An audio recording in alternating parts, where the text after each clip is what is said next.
भगवद शरणागत प्रस्तुत करते हैं आप सभी के लिए बाल राम कथा पर आधारित श्रृंखला कथा राम की। इस श्रृंखला के अंतर्गत प्रस्तुत है कार्यक्रम कथा राम की भाग 13।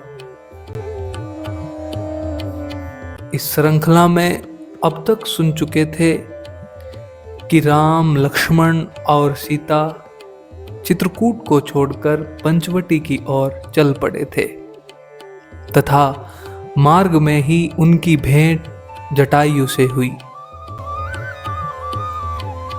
अब सुनिए इससे आगे का इतिहास।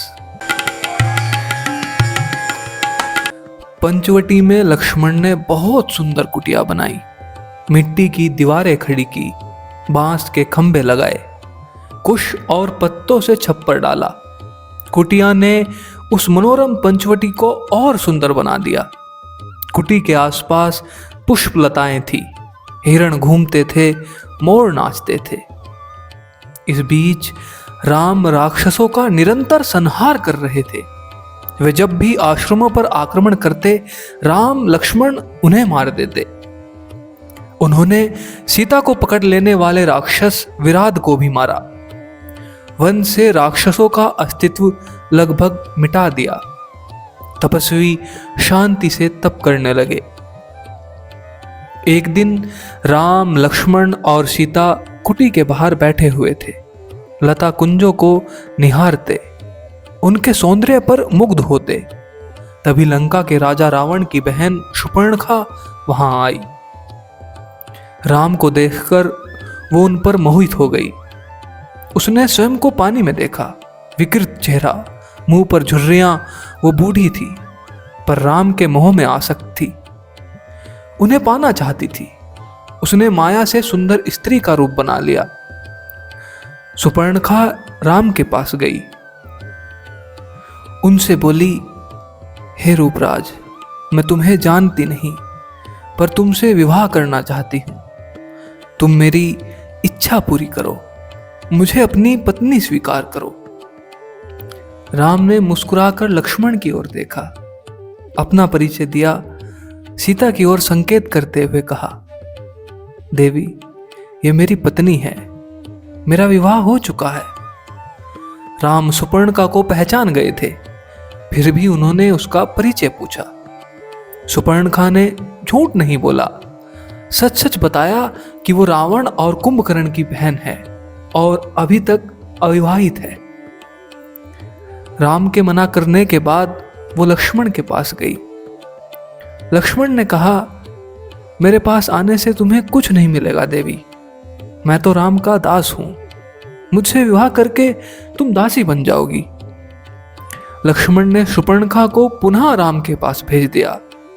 दोनों भाइयों के लिए यह एक खेल सा हो गया। शूर्पणखा उनके बीच भागती रही।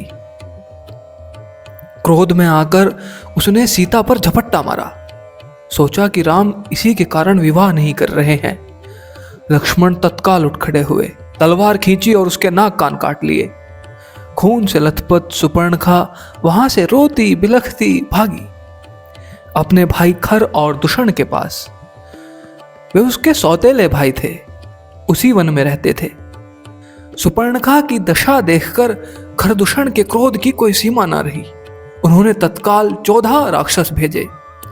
शूर्पणखा उनके साथ गई।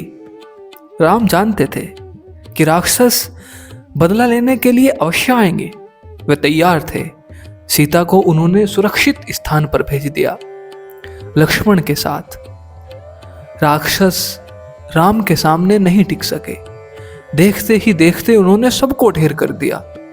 शूर्पणखा ने एक पेड़ के पीछे से यह दृश्य देखा। राम के पराक्रम से वह चकित थी। उसका मोह और बढ़ गया, साथ ही क्रोध भी बढ़ा। वो फुफकारती हुई खरदूषण के पास लौटी। इस बार खरदूषण राक्षसों की पूरी सेना के साथ चले। खर ने देखा कि आसमान काला पड़ गया। घोड़े स्वयं धरती पर गिरकर मर गए। आकाश में गिद्ध मंडराने लगे। ये अमंगल के संकेत थे, पर वो रुका नहीं, आगे बढ़ता गया। घमासान युद्ध हुआ। अंत में विजय राम की हुई। खरदूषण सहित उनकी सेना धराशायी हो गई। कुछ पिछलग्गू राक्षस बचे, वे जान बचाकर वहां से भाग निकले।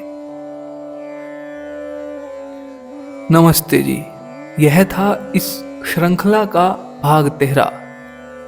अगले भाग सुनने के लिए आप चैनल को सब्सक्राइब कर सकते हो, वीडियो को शेयर कर सकते हो। धन्यवाद।